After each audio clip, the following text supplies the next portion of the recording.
bom dia, Sr. Arquiteto Mário Abreu, muito obrigada por estar hoje aqui connosco. Eu é que agradeço.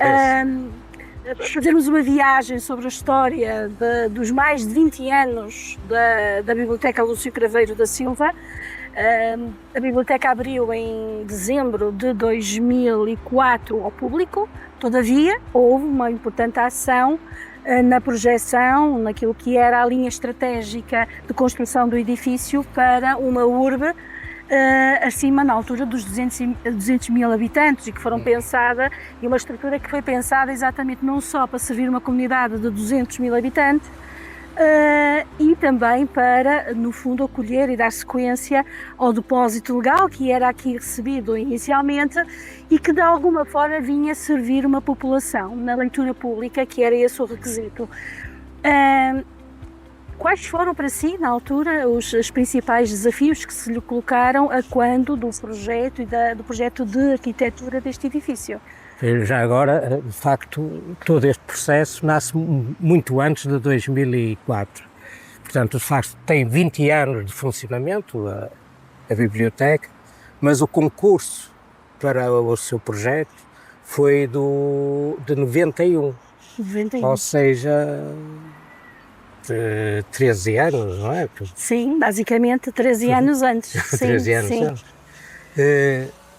Nessa altura, o que existia, e como sabe, era uma estrutura que tinha sido feita no interior da Casa Grande de Santo Antônio das Travessas, que era visível daqui, e o muro da cerca dessa casa. Bem, primeiro o concurso tinha um programa preliminar, com todo um programa que indiciava uma biblioteca completamente diferente da que normalmente uma pessoa tinha contacto, ou pelo menos eu tinha contacto. Para mim as bibliotecas eram um edifício que uma pessoa só ia lá quando queria mesmo fazer uma certa pesquisa, e depois tinha um ar um bocado austero, pesado, porque uma pessoa entrava, tinha que estar super em silêncio, tinha que pedir o livro, tinha que preencher a ficha, tinha que ir para o lugar. Nada que se compara ao que era pedido, que era, por exemplo, as secções com livre acesso, em que uma pessoa está como em casa, que vai à sua biblioteca e tira o livro e lê, que tem um bar, que pode ir levar o livro até ao bar e tomar um café, pode ler o jornal, pode ir a uma parte, sim, porque o suporte que eu conhecia nas bibliotecas era só o livro. Agora, neste, pedia-se também uma secção de áudio e de vídeo. Vídeo, sim. Audioteca e videoteca. Sim. O que me trouxe logo a ideia de que uma pessoa pode até pôr um disco ou coisa, e tomar um café, ler o jornal, ver um livro. Tudo isso dava uma certa liberdade, portanto, eu sempre pensei nesta biblioteca como algo completamente novo e que não de facto, era inovador. O programa preliminar estava feito de tal forma para integrar todos os espaços na tal estrutura que existia na Casa Grande. Da Casa Grande, exatamente. Sinceramente, eu ainda tentei e apresentei alguns programas base com essa intenção de incluir todo esse programa nessa casa. Mas chegou-se à conclusão que era impossível, que alguns espaços não chegavam, ficavam com áreas muito reduzidas, muito exíguas. E depois houve ainda outra questão que foi fundamental para depois dar o passo seguinte, que era a necessidade de depósitos. Como sabe, o depósito legal da Biblioteca Pública, que já estava, penso, a arrebentar para todos, e precisavam de um depósito. Sim.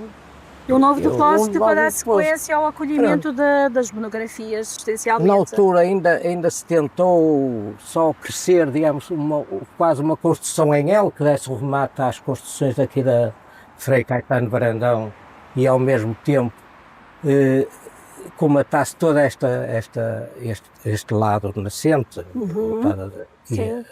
que depois é voltado a poente. Sim. E portanto fazendo um L, deixando ainda parte da cerca livre. Era essa a ideia, não é? Inicial. Mas vendo-se bem, de facto, o depósito mesmo assim seria reduzido.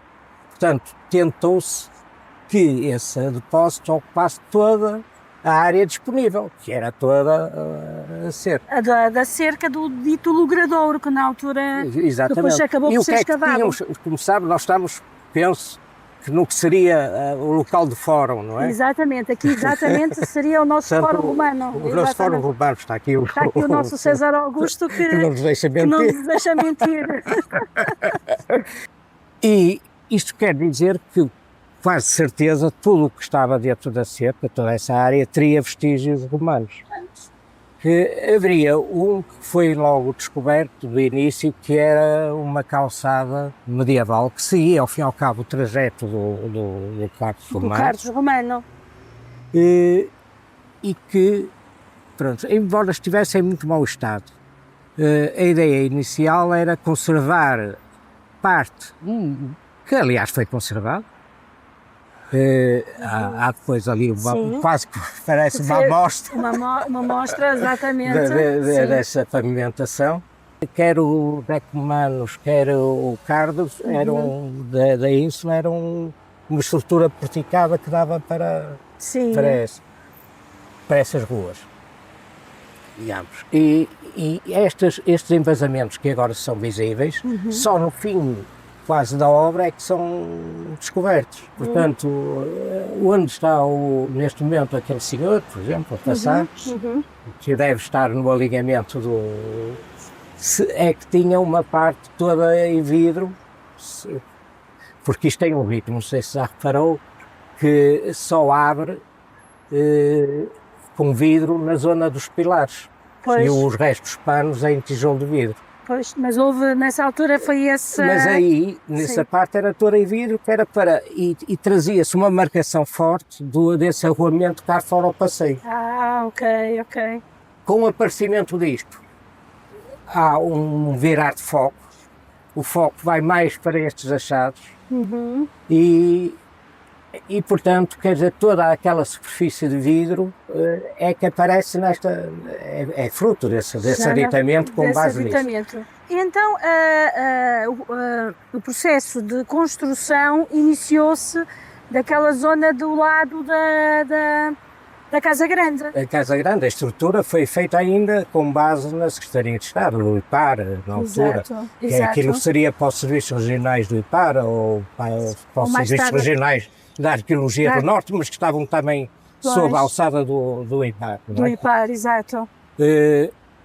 Portanto, isso é o que existia quando passa depois esse terreno e a cerca para a posse da Universidade. Da Universidade do Minho, não é?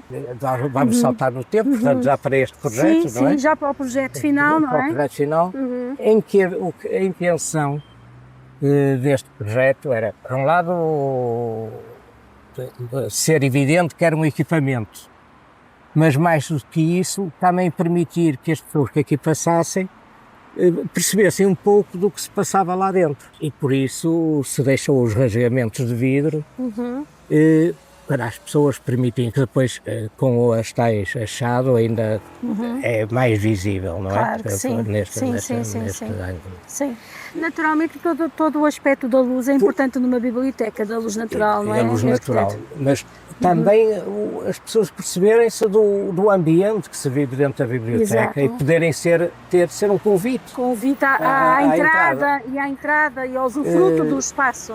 Eu, por acaso, antes disto, tinha ido a Paris nos anos 80 e tal, visitar, e aproveitei para visitar o Centro Cultural Georges Pompidou. Oh, lindíssimo. Depois a passear por Paris, encontrei uma biblioteca, que devia ser de bairro. De bairro. Eles têm lá muitas bibliotecas de bairro. Que estavam num prédio normal.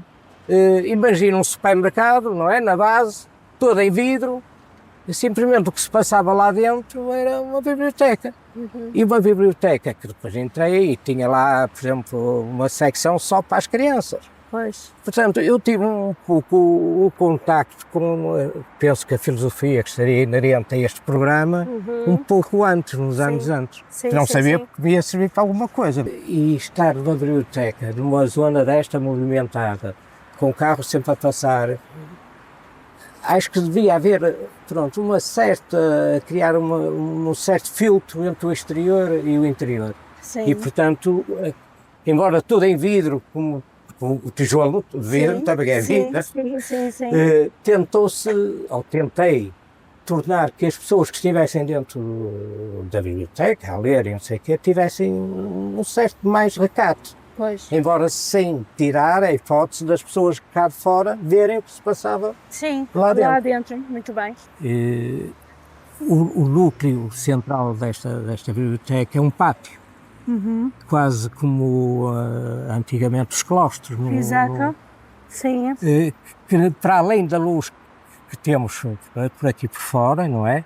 É também uma entrada de luz central. Pela zona central do jardim interno, daquele pátio que recebeu. E que, ao fim e ao cabo, eu tentei que ele tivesse um pouco de verde e um pouco da água, de queda de água, de murmurar, porque são coisas que eu ligo muito a uma pessoa sentir-se bem, estar numa situação que se proporcione melhor de conforto, a leitura, de lazer, relaxamento, exatamente, relaxamento. Não é? E também de contemplação, exatamente. não é? Muito bem.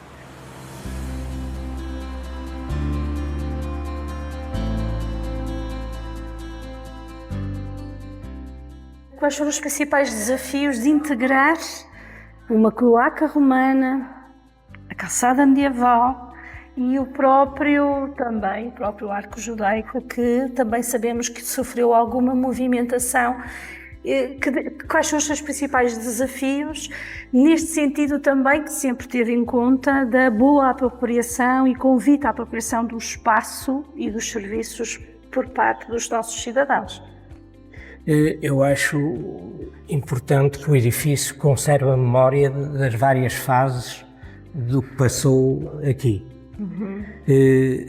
Como lhe disse, no início era só a calçada medieval, o caminho, que seria uma repavimentação no período medieval do tal Carlos Romano. Quando, com a necessidade de utilizar os depósitos todos, a arqueologia fez uma escavação mais profunda e exaustiva de toda a parte da cerca. Aí se descobre a cloaca, só nessa altura. Só nessa altura. Pronto, portanto, já estava aliás, em processo de veio construção. reduzir a área ainda bastante do depósito. E ainda se pôs o problema, que na altura depois veio a ser ultrapassado, porque a cloaca ocupava, desde o início da cerca até à outra ponta. Sim, exato. Porque havia a necessidade de termos uma garagem para para a difusão dos livros, para a rede municipal. Exatamente. Não é? Era imprescindível para a biblioteca ter essa entrada. Uma área de serviço. Essa área de serviço com a entrada de um veículo. Do veículo, exatamente. Isso é lógico que era incompatível com a cloaca. Portanto, para isso tinha que se desmontar os últimos 5 metros. E foram desmontados os últimos 5 metros e foram levados para o Museu Dom Diogo de Sousa. Esta cloaca é muito visitada por turistas e ao público escolar, e sobretudo na época da Braga Romana. Ela tem sido, de facto, um local de muita apreciação. Quando chove muito, a cloaca ainda fica Aliás, com esse água. era um dos nossos argumentos para permitir o desmonte desses 5 metros, porque a cloaca resumia-se exatamente só a esta situação, porque para norte já tinha sido destruída, não é? E para aqui também já não existia. A calçada medieval, da forma como está, manteve-se à cota daquilo que era Está o exatamente à cota que está. À cota, o que quer dizer que as nossas ruas, há muitos anos atrás, isto é, nos séculos XI e XII, efetivamente, a nossa calçada estava muito mais elevada. Em toda a sua cota do Talvez arruamento. por isso é que também a cloaca veio a ser retirada também neste troço. Tem piada que não sei se podemos ter visto isso lá fora, mas ali o solar da torre, ou seja, quando se faz um projeto de arquitetura, também os volumes têm que estar integrados minimamente na envolvente. Não é? Sim, exato. E aqui há uma série de alinhamentos que eu fui buscar para o desenvolvimento dessa volumetria. E um deles é o alinhamento aqui do solar da torre, não é? Que é dado, inclusive no exterior, por aquele volume que tem a sala de leitura, não é? Temos os 3 pisos, o tal que funciona depois nos pisos superiores, com aquelas grelhas, não é? E cá por dentro o alinhamento é este, não é? Aqui, que tem este alinhamento em pé direito duplo e que funciona quase como uma varanda, como se estivéssemos quase nas construções antigas, não é? Do tal pórtico, sobre a rua. Sobre a rua, e neste caso valorizando não só a rua, como ali os achados. Romanos. Esta é a área ainda que se sente ainda o espírito dos que por cá passaram, da Casa Grande, não é? Portanto, o arquiteto, quando chegou aqui, de facto já tinha esta estrutura e esta distribuição ainda estava no projeto original da Casa Grande. A estrutura manteve-se. Não obrigávamos ao fim e ao cabo a demolir toda uma estrutura que ainda estava aí. Portanto, até em termos económicos, a ideia foi aproveitar ao máximo. O que já existia, em termos de estrutura de engenharia, projeto de engenharia. E este arco, há alguma história que tenha retido do nosso arco judaico, alguma história que tenha retido do seu projeto? Tanto quanto eu sei, antes do IPAR tomar conta disto e de fazer o projeto, não sei se até já era deles ou não, sei que, por visto, o interior todo ruiu. Além do telhado, todos os pisos e não sei o que ruiu. E penso que também terá sido por isso que o próprio IPAR faz uma reconstrução em betão armado, não atendendo provavelmente a achados, que eu não faço ideia, estou aqui a falar de cor, que existissem como pinturas nos tetos, imaginemos. Sim, havia pinturas nos tetos, sim, de madeira, havia uns frescos. Penso que sim, nós tudo verificamos isso, algumas fotografias que havia uns frescos nos tetos e uma escadaria e uma divisão também doméstica. Mas tendo em conta quem tinha morado cá, não é?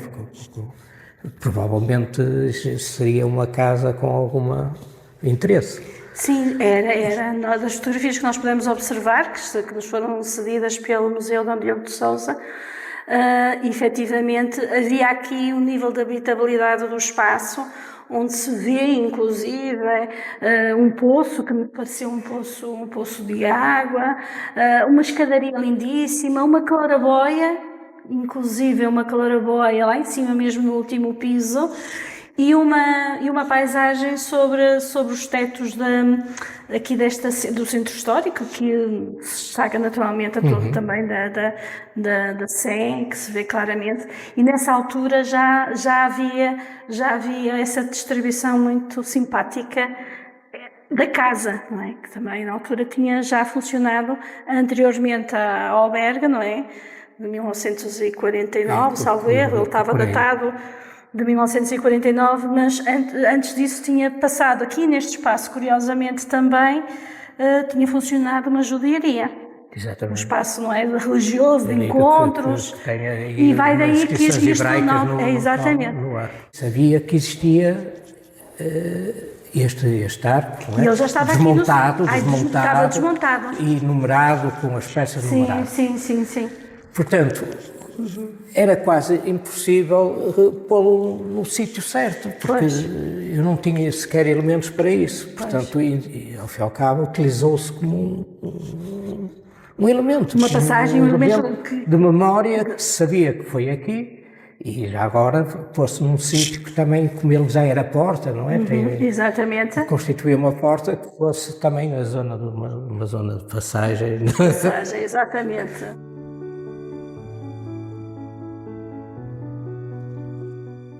O arquiteto projetou um depósito onde se encontram a grande maioria do volume documental que a biblioteca preserva, não é? Conserva. Por outro lado, depois criou as áreas também de serviços, não só de consulta presencial, para estudo, usufruto do espaço pelo cidadão, e também considerou um espaço de jardim interno, que há pouco também já dava nota de que queria que ele fosse o mais verde possível e que de alguma forma também corresse água, não é? A razão de termos uma sala de exposições e termos também um auditório, que depois podemos Isso foi visitar. uma das poucas alterações ao programa, tem piada. Penso que até só há 2 alterações a nível de programa. Que uma delas é esta, porque o que existia no programa era uma sala polivalente e com esta ocupação integral permitiu desdobrar, ou seja, não só numa sala de exposições, como no anfiteatro. Pois. E outra é uma coisa menor mas que eu acho que tem algum interesse, pelo menos para as pessoas que trabalham aqui, que é a criação de uma sala de convívio, pudessem até lá trazer o almoço e aquecer no micro-ondas. Sim. Uma área interna de serviço para os trabalhadores. De lazer e de descanso, de descanso, que não existia no programa. Fora essas 2 coisas, é o cumprimento integral daquele programa preliminar. Daquele programa. Agora, claro, com a interpretação ao nível dos espaços e do acolhimento e do conforto e não sei o quê, que é como eu digo, fui eu que tentei pôr-me no do utente e ver o que é que gostaria. Mas não sei se resultou, se não resultou, porque... Eu penso que sim, que as pessoas têm gostado de estar aqui e de usufruir do espaço. Portanto, nós conseguimos efetivamente ter uma visão a toda a volta, nomeadamente no resto do chão e no primeiro piso, tudo envidraçado, como também se pede para uma biblioteca. Exatamente. Foi feito esse exercício por si. Aliás, é possível, embora utilizando as salas da secção de adultos, não é? Que era da consulta local, em cima, quer cá em baixo, do empréstimo e periódicos, não é? Sim.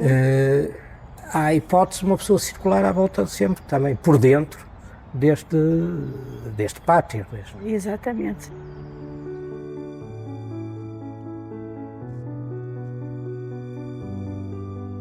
A utilização desta área tem a ver também com aquilo que eu tinha encontrado aqui. Ou seja, eu tinha toda esta estrutura, como lhe disse, que já estava pré-existente, embora recente na altura, porque foi de 85, assim, mas havia que lhe dar funcionalidade. Aquilo que me pareceu, analisando os espaços, que é mais adaptável seria a secção infantil aqui, até porque depois temos ali uma parte de uma casa que era bastante mais baixa, mais rebaixada, sim. que eu achei logo, por exemplo, para a sala de conto, que era ótimo. Depois também se conseguiu que a sala de expressão, não é? Expressão plástica fosse no piso de cima, em contíguo àquilo que eram as atividades de articulação entre a leitura e a parte mais oficinal, portanto, não é? Foi da aquilo criação. que me pareceu, aliás, como a videoteca e a discoteca, digamos, o meio Vivaldi, no piso de baixo. No piso de baixo. Por toda esta estrutura que seguia, ao fim e ao cabo, os pés direitos, as alturas entre pisos, não é? Da casa grande, não é? Eram muito reduzidos, por exemplo, para salas de leitura ou coisa assim, pelo menos do meu ponto de vista. Portanto, há todo este desfazamento de cotas, não é? Que teve que ser respeitado e estudado. Como aqui também havia muitos pilares, que aliás nota-se claramente, sim. Podia criar espaços diferenciados. E como estamos a falar de uma secção infantil que também tem várias necessidades, conforme os anos, as faixas etárias. Acho que poderia ajudar a essa distribuição. Sim. Este aqui é um espaço de imaginação. Naturalmente, aquilo que nós queremos é que haja aqui um espaço de imaginação, de criação. Tínhamos que que ao fim e ao cabo resolver que ainda é bastante, não é? O desnível deste piso de baixo com as janelas para aquela cota. E que nos dava, e depois temos o telhado, não sei o quê, tudo isto levava a que pudesse constituir um espaço com características específicas. Para o público infantil poder usufruir das sessões de conto e algumas sessões também de conversação, mais informativas.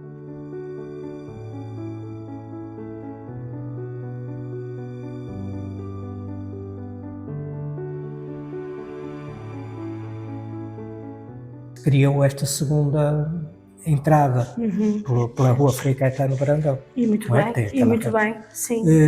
Isso permitia, aliás, com o encerramento de algumas portas, funcionar completamente independente do resto da biblioteca. Esta entrada também funciona em situações onde há uma enchente muito grande. Suponhamos que temos previsto um evento programado para 160 pessoas, muitas vezes até equacionamos pontualmente abrir só esta área para as pessoas entrarem diretamente para aqui. A sala de leitura lá em cima, a última. Esta ali. Sim.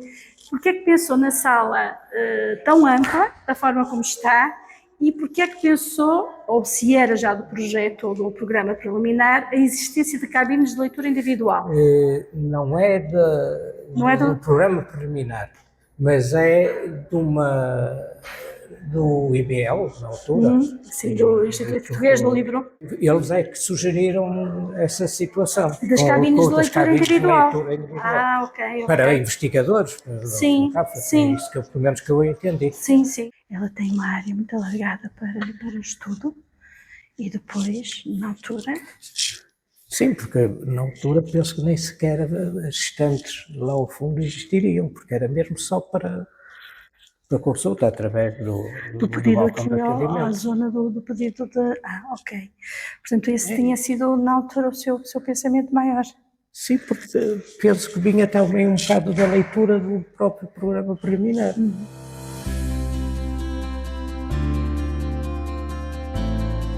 Eu sempre achei estranho, por que razão é que na altura as organizações não integraram este lado das moradias particulares no edifício no projeto da biblioteca. Mesmo assim havia aqui uma ruína que foi adquirida posteriormente pela universidade. Aqui uma ruína?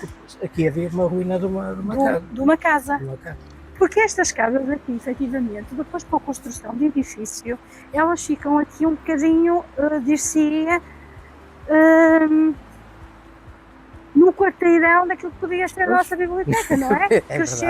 Crescendo, não é? Porque aqui era a casa grande. A casa grande é a casa grande. Exato. E depois a total da sala de conto é completamente...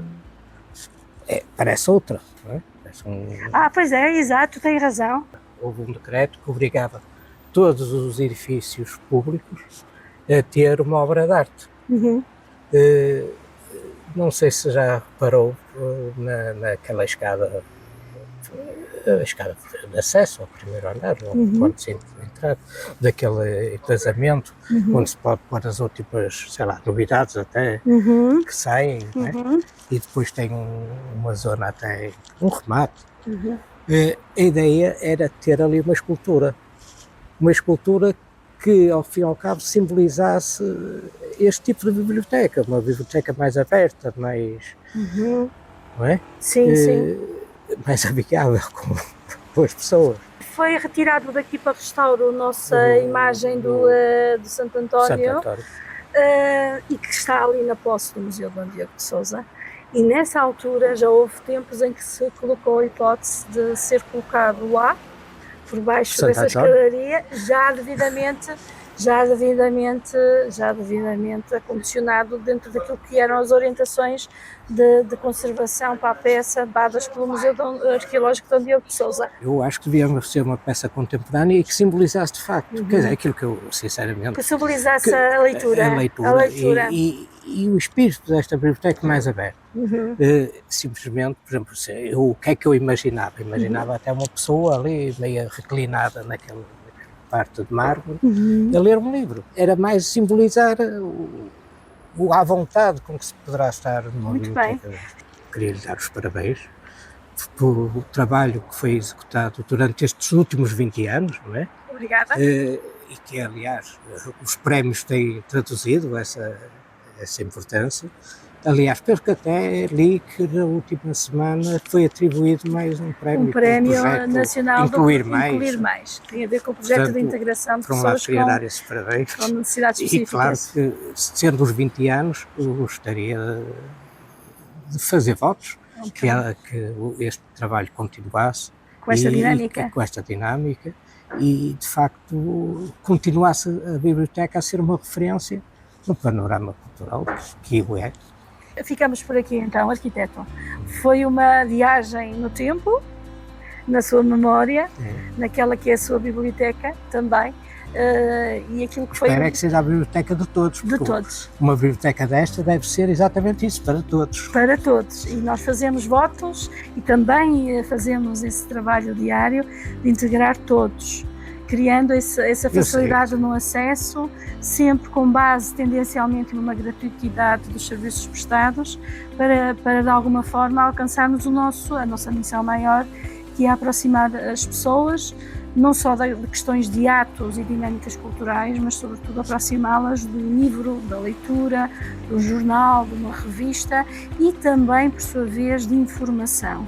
As pessoas, quando entram na biblioteca, nunca deveriam sair da mesma forma como entraram.